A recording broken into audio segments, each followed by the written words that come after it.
Well, hello, everybody, and welcome to today's Business Spotlight. I'm your host today, Todd Rodden. I'm a certified business and executive coach. I own Aspire Action Coach based here in the Dayton, Ohio area. So today we are thrilled to have Dr. Russell Thomas join us. I think you're going to find Dr. Thomas to be incredibly eye-opening and fascinating. His expertise, a leading expert in really the crossroads of education, technology, and AI. Over 40 years of domain knowledge here, PhD, and also known as the LMS Doctor. And he'll get into more of that as well. So if you're a first time viewer, we're thrilled to have you join us as well. And again, encourage you to hit the subscribe button at the conclusion of this episode so you can receive future messages like this. So Dr. Thomas, we're thrilled to have you join. I think we're all looking forward to learning how your journey as a business owner, but also your insights with AI and how we apply those into some of our mid-sized and smaller businesses. So, Doctor, take a minute, introduce yourself, give us a little bit of your background. Absolutely, absolutely. And thanks for having me, Todd. I tell people that I am both a tech geek and an educator, right? I was part of the team that put together the Microsoft Certified Systems Engineer and Microsoft Certified Trainer certifications, wrote the books on TCP, IP, and Active Directory, and brought them to life at New Horizons and ITT and Ziff Davis University. So I am definitely a tech geek. But I'm also an educator. I've got a master's in bachelor's degree in English language and literature and linguistics, and I'm also got a PhD in educational leadership, right? And I share all that because what that broader understanding has given me is some kind of conceptualization about our current practices that we use in business and in technology and in education specifically, because I work in that field, but that they have to be grounded in really good best principles, especially when things are getting crazy in the tech world. It sounds like today, doesn't it? Yeah, just a little bit, right? Tremendous change going on. So. Yeah, you and I had talked about this before, but one of the things that I talk with people a lot about is the parallels from like 25 years ago, right? Because I brought up the networking end of things. We were in a similar situation then, right? There were no standards for networking use. The chief information officer and chief technology officer were new things, right? But the problem is that today, as we're being introduced to this new technology, right? Because when we had the internet come in and now we have AI coming in, we're doing it just right after a major pandemic, right? Where our whole job and even locations has shifted. And so, again, everything's moving around us. And so we focus a lot on those best principles for building out technological infrastructures, if you will, and that's what's important. Well, let's thank you. So let's pull on that thread just a little bit there. So talk through kind of the services that you and your business provide, and who would be like your target customers, right? So if someone's out there listening and they say, hey, you know what, I could value and benefit from the services of the LMS Doctor. That's a great question. And again, one of the reasons I bring up the past 25 years ago is that something happened back then when we were in this situation. We had this rise of the consultant, okay? Mhm. And this whole new thing of networking, right? We networked actually in person, a lot of times over a pint of Guinness. But the idea is that this consultant level, it became really important. And one of the things that I have done over the last 40 years of working with technology, because I've worked in the restaurant industry with General Mills and point of sale, back office accounting, inventory management systems. I built systems at Prince Harry's Better Up organization and learning systems. Last 3 years, I've been building a 27 system integration at Intel, right? But I also work with small nonprofits and companies of 1 or 2 people, because the way to do technology is the same irrespective of whether you're big or small, right? There are certain base principles to do it right and consistently. And I think that we're all looking for that right now in our world, because the last thing we want to do is to be back, if you're looking at new systems now, to be back 3 years from now looking at new systems again, right? We're tired of that. Yeah. You know? Yeah. Sometimes I always feel like you're in this eternal upgrade loop, right? Yeah, and so that's what we do. For the people listening to this, I stress a lot with companies right now that here's a great principle that I adhere to, right? I have come to find that your operations should never be outsourced, okay? But you should always have an advisory layer, okay, working with you, irrespective of how big you are. And that advisory layer should not work for your company, because they need to be somebody that is spending half their time sticking their head above the clouds, seeing what's going on in the industry, and then bringing it down in what Aristotle would call frenetic wisdom, right? Practical wisdom, and saying, hey, do this.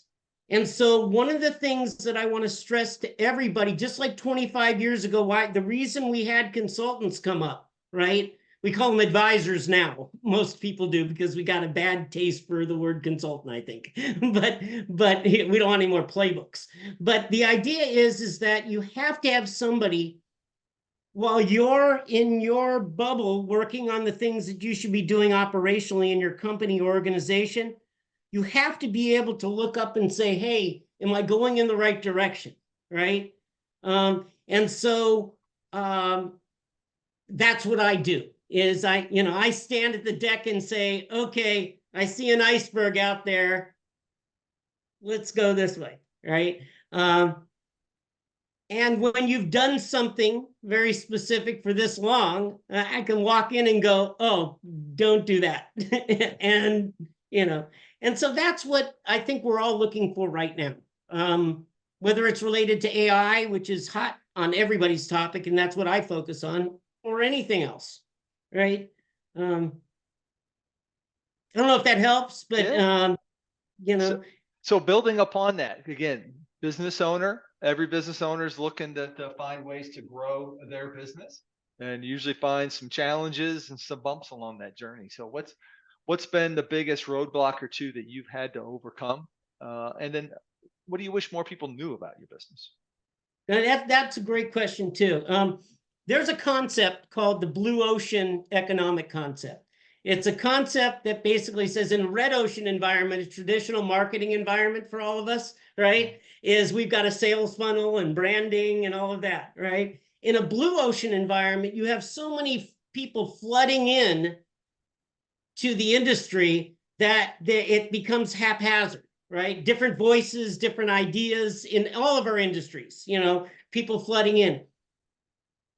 When that happens, we have to ground ourselves, right? You and I talked about this offline before, Todd, but I've said that the future, in my view, related to technology, is not going to be ruled by the people and big companies and all that. It's going to be ruled by individuals like you and me, all right, that have mastered three things. First two things, logic and language, okay, all right? I'm hoping they also master ethics, because we need to ground our AI use in that.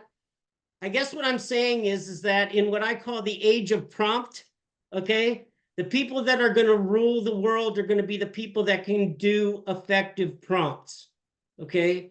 And I'm saying that generally, but I'm also saying it very specifically, right?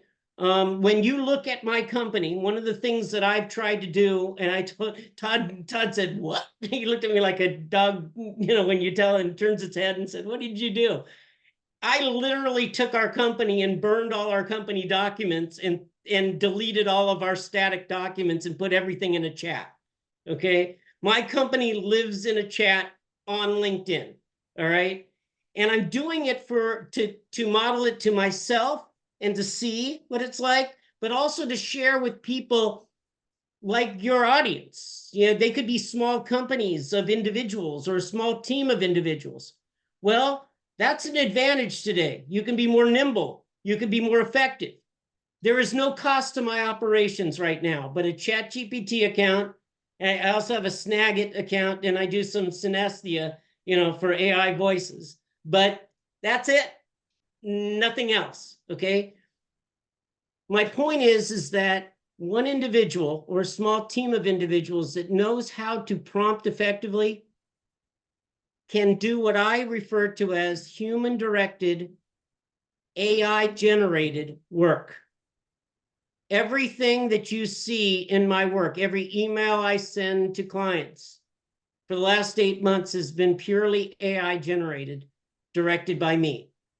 Meaning, I tell my chat, this is my past email correspondence.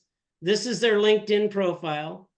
Based on our ethical principles that we've established, because I've been working with this chat for 3 years, right? It knows what I'm talking about. I'll say, we need to put together an email that evokes this emotion or this whatever, right? And if it doesn't get it right the first time, I have it redo it, all right? Why? Because at the same time as it doing it for me, I'm also training it up so that the next time I need an email, it'll come out that way. All right. For those that are playing with ChatGPT, I've compared it to, there's a scene in the movie Ghost with Patrick Swayze. And on another note, I did 23 shows of West Side Story with Patrick Swayze when I was 16. So that's a whole other story. But I remember him in Ghost when he's reaching his arm around Demi Moore and they're doing the clay thing, right? And it looks really great, but then they make one touch on it and it goes, right? And they have to build it back up again, right? Now, pretty sexy scene, so we just won't go there. But the idea is that that's how we are with our chats right now and our communication. And it's not just with chats. If I want to evoke something in you, Todd, in this meeting, how I communicate to you, how I prompt you, right? If I get good at that, those are the people that are going to be running the world, okay? Those are the people that are going to take control over their operations. And I'm not just saying that, I'm doing it. And every person that's listening to this can do the same thing. You really can. All right. So let's take that to the next step, right? Yeah. As we make this real, right? Because I think that's what folks struggle with. Okay, bring this down into the practical, real world. Hey, I run that plumbing company here in the area.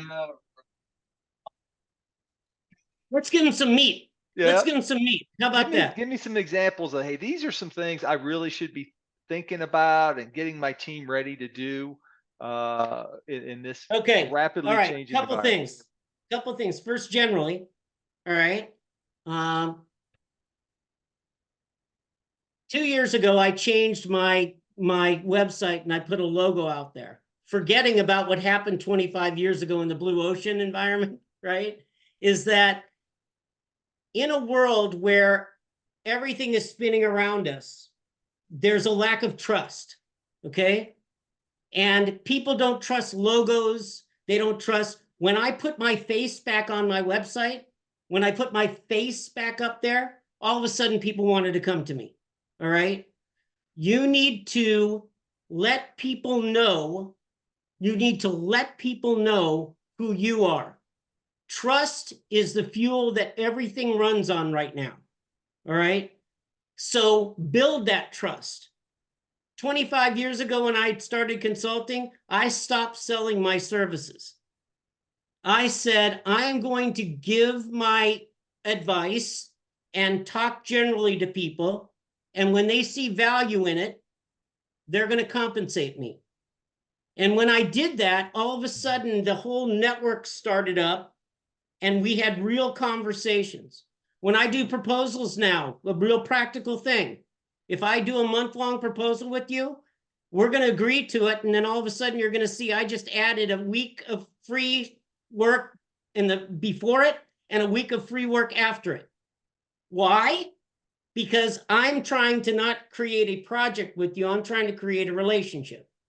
And so that week of free work allows me to get my ducks in order, right? Okay. In the Marine Corps, we say get squared away, right? And that week after, make sure that I either tie things up or we look for something else to do. All right. Now, that little thing, I'm doing that week before and week after anyway, right? We do that anyway. We just don't tell the client that we're doing it. And so again, when customers see that, when I started with Intel 3 years ago, and they said, Russell, we want to build a world-class training program. All right. I told them, I said, I want you to understand something. If I take this on, if I do this work with you, client, okay, this is no longer an Intel project. This is an Intel Russell project. All right. This is my baby with you, right? And so when I put my name on that, it does a number of things. First of all, I can't give up on it. The client also knows that this is an investment they're making in this relationship, right? So the first thing I would say is, don't think of these as transactional interactions with your clients anymore, all right? If they came to you, all right, they came to you because they want something of you, not just for a service, unless you're selling widgets, right? Even then, they're going to want support with their widgets, side of support. But the idea is that we've got to think of this differently, right? Especially in a world that we're so only digitally connected now, right? Okay. We've got to show, this is my world I live in. Okay. We have to be real to people. We have to be honest to people. We've got to tell them when we make mistakes and own up to them. And when we do that, I have people that I work with, and then a year later or 2 years later, they call me back and say, we're ready now, right? For that next thing that we talked about. And that's what we're looking for. There's all kinds of ways to monetize things. We're all doing it, selling books and podcasts and services by the hour or whatever it is. We're all struggling with that, how do we package and monetize things in this world, So all trust.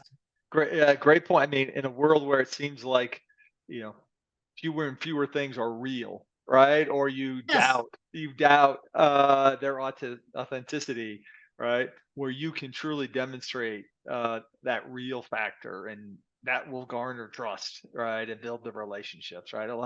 So that trust will have even more meaning than it even has today. And it always has had significant meaning, but even more in a world where there's so much doubt, right? And everything could be fake, right? So. Yeah. And because of that, people that are really knowledgeable about what they do, are thinking against that right now. They feel like they can't say that they're an authority in their space anymore because the space is changing, right? But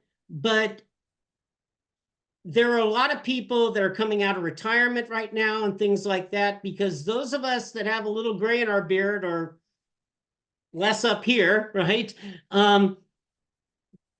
When history looks at us 200 years from now, they're going to look at our generation as that link between the non-digital and digital, okay? And so the value that we bring is we can see through the digital. You go to a restaurant and the point of sale goes down and they go, we can't serve food. And we go, we ate at restaurants before there were computers. I just want you to know that, right? You don't have an old knuckle buster that you could the spindle, right? And right. I mean, look, the problem is that the young, I've got triplet 12-year-old grandkids, okay, and they touch buttons to get things done, right? They don't know what happens, in all the other part of it, and that's the types of things that we need to bring to the world right now. All right. So, and I talk in these generalizations, but it really is practical for us as individual company owners, right? Is how we approach ourselves, how we think about our time, right? Right. You know, I work 12 hours a day, let's say, okay? Oftentimes more than that. But if I'm going to give Todd or somebody else that time, I'm taking it away from somebody else or doing something else, okay? And so that causes me to value that time, right? Because I've got a company that's dependent on me, or I got a, right? I got a family that's dependent on me. That's how we have to think about things now, is we have to think differently about it while our world is changing around us. And again, I meet with people all the time. I'm happy to share. My books are there to kind of enlighten and instill these ideas. All right. But there is a practicality to it. I do learning integration systems all the time. I'm going to the collision conference in a few days in Toronto, and then I'm off to Chicago to the SHRM conference, which is a big HR conference. And and we're always looking for new clients to consult with,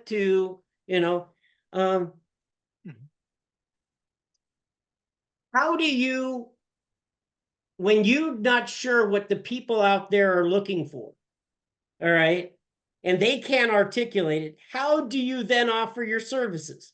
All right. So I just turned around and said, I'll tell you what, 120 bucks an hour, $1,200 a day, $12,000 a month, $120,000 a year. We'll figure out what you need and we'll customize a proposal, and that's going to cost nothing for you, right? And if those prices change back and forth when we negotiate, that's fine. All right. But that flexibility allows the clients to come to me and say, oh, I'm a nonprofit. I can't pay that for this integration. And I just had a nonprofit come to me and I said, oh, you need an integration between the Docebo learning system and Salesforce. I know the guy who just did that at Intel. And I called him and said, hey, I've got a nonprofit. They don't have any money, but they would need the same thing. And he goes, they're good people here. Right. And that's, I bring that up because the people that connected to me in a relationship, they get the benefit of that. That's what I'm saying. You need to have an advisor out there that you trust. It doesn't have to be me. It doesn't have, but you have to have, that's the whole coaching, the mentoring, the leadership training that all these people are looking for, right? That what they're really looking for is somebody that I have found should be outside of the organization, okay? Because you want them. I attend 20 webinars. I register for 20 webinars. I attend as many as I can a week, and those that I don't, I watch them on the weekends, right? Because then I can bring that I learned from all these people to my clients. Does that make sense, Todd? Yeah, I get it. And also because you can't be that specific anymore. Because hey, by the time you do the proposal, you do the work 3 months down the road, the technology is going to change. So that actually the solution you're going to put in then is probably different than what you were thinking 3 months ago, right? Hey, it's not just the solutions. I will tell you, some of the most brilliant people I've ever met are at Intel. Okay, I'm just telling you that I love them, and we've had a 3-year relationship. The first time I got there in a meeting, I was a fly on the wall for about an hour, and I listened. I said, well, what if we called it this?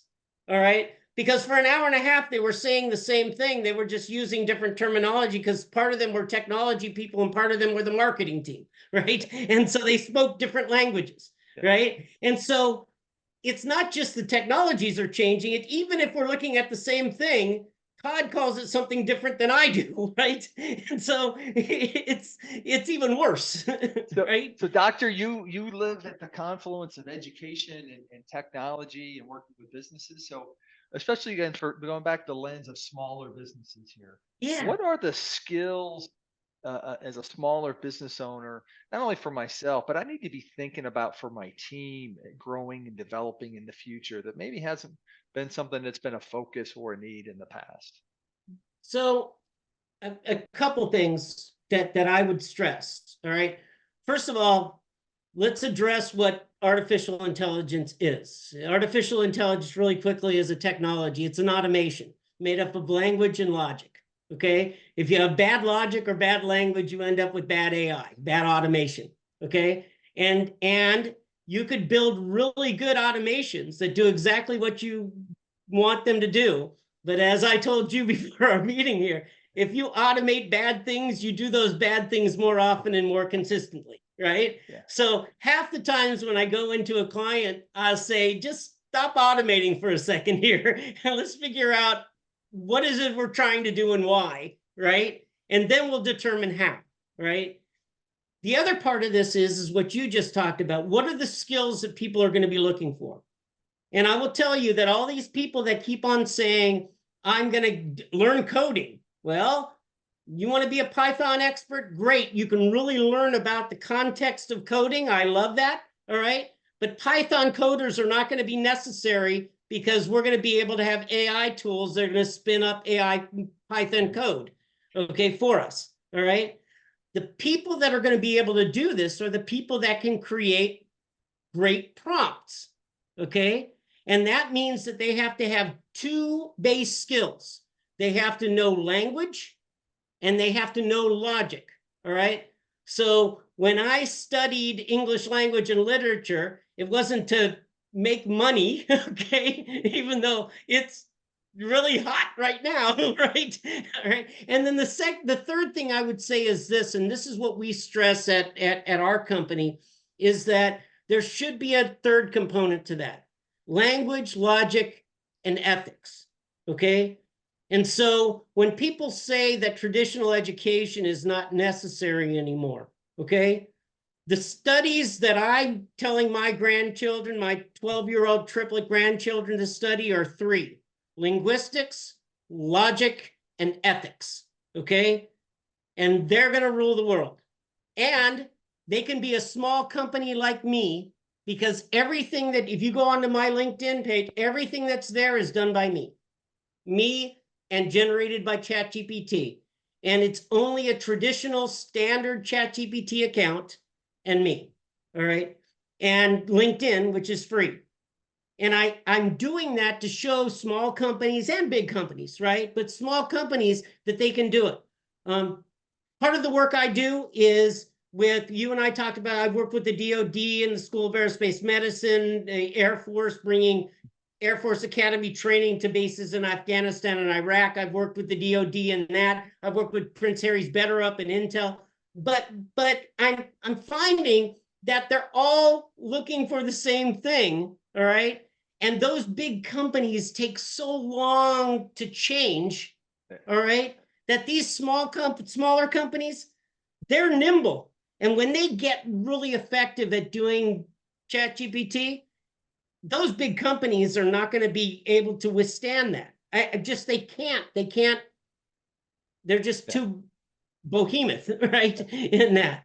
I don't know if that makes sense, but I can't stress enough the importance of this. And please, when you're thinking about this, consider the ethical qualities of inclusivity and universal design and accessibility. Think of those things. You can read about them on my site. We promote them all the time. But if you don't build that into your principles, your best principles about using not just AI, but any technology, that's when we get off course. And it's not just get off course as humanity, it's get off course as our businesses. That's when we lose people. That's when we get disconnected, right? Build those ethical standards into the work that you do, please. And you're going to be just fine. I'm telling you, it's then 3 years from now, we're going to have another meeting just like this, Todd, and we're going to talk about it. All right. I look forward to it. Let's book it. So as we look Yes. to wrap here today, so what are the best ways for folks to follow and stay connected with you? Sounds like LinkedIn is primo, but any other? Just go to LinkedIn. There's I call our new company brand the Quixote AI, based on the whole story of Don Quixote, who went out there everybody thought was tilting at windmills, right? And I keep on telling people, those AI, those aren't windmills, those are real giants, okay? And so COVID was an earthquake in the tech sector, all right? There is a tsunami coming for all of us, all right? So catch your breath. We're out of the pandemic now. Ground yourself, because it's going to be a wild ride. All right. It's going to be a wild ride, Todd. Well, hey, Dr. Thomas, thank you for sharing your many insights, some of your history, not only practical tips for us to best tap in and leverage some of the technology tools, but also what to consider going forward. And I love that thought process around the language, logic, and ethics is Yeah. really where we need to educate probably all of us in those Yeah, and components. thank you, Todd, for giving everybody, a venue, right, to share these things. Because, like I said, when you and I talk, there are no experts anymore, right? Everything's changing around us. So, I share ideas on best principles simply because those current best practices are changing like everybody else, everything else too, right? So thank you for this. No, appreciate it. So again, thank you, Doctor. And again, to our viewers, we appreciate you joining us here today. I hope you took great notes, got some thoughts here, and probably a lot of things to go follow up and research after this as well, and how you think about best applying these tools and the ever-changing tools into your business place, as well as helping lift up the knowledge base of your team. So thank you for joining us. Again, reminder, hit the like button for watching this, and hit subscribe if you haven't already, so you can receive future messages from other inspiring leaders like you had from Dr. Thomas here today. Thank you all, and have a terrific rest of your day. Thanks, everybody.